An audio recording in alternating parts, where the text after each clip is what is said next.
Hey guys, welcome back to our channel Technology. So today in this video, I'm going to show you guys how to configure or set up Lightsail on AWS account.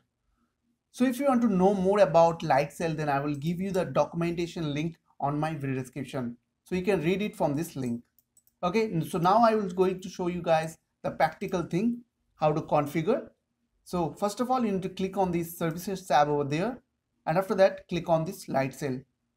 Also, you can type over there Lightsail and click on this Lightsail. After that, you will get a new window. And right now, I don't have any instances. So I have to create one instance. So click on this create instance. Now here on the first option, as you can see, it's showing like change AWS region and availability zone. So select here to change your region and availability zone. So in this case, I will select by default option, which is Mumbai. So you can choose here Singapore or any other location. Now scroll down and you can pick your instance image. So in this case, you will get two type of image like Linux or Unix and Microsoft Windows.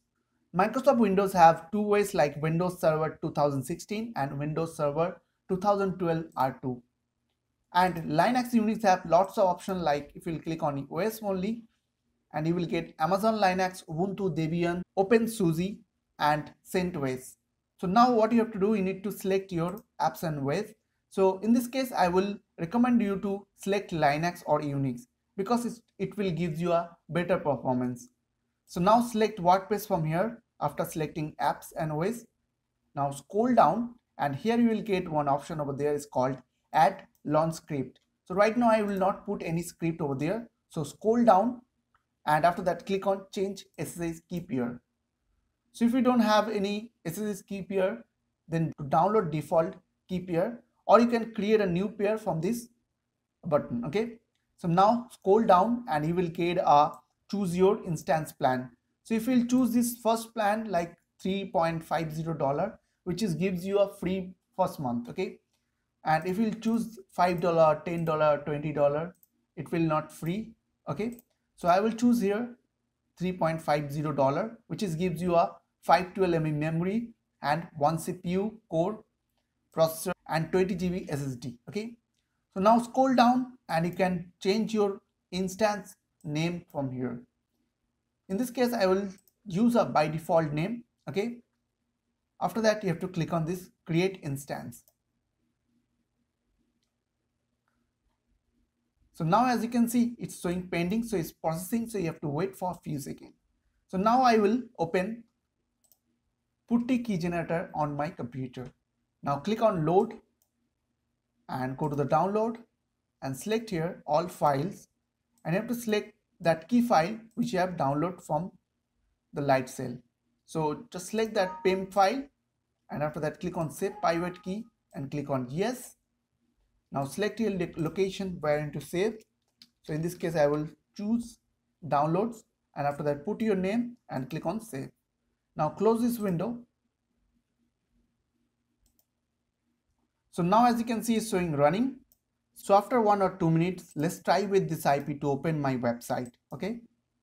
So if you'll type this IP on your browser, as you can see, WordPress website is showing. So now if I type over there /admin, so as you can see, I'm getting a username and password page. That means through this way you can log in on your WordPress main admin panel. Okay, so now if you don't know your username and password, then I will show you guys how to get that username and password. So by default, username is user and the password, you have to click on this console button over there. And after that, you have to copy this command from my video description, which is cat bitnami _ application _ password. So just copy paste this code over there and press enter and you will get a password over there. So copy this password and after that minimize this window and put this password over there. Now click on login. Let's see it's working or not. So as you can see, it's working properly. So I hope this small video will really help for you and please don't forget to click on the subscribe button, like button and share button. And if you have any queries or question, then comments down below. I will see you guys on the next video. Take care.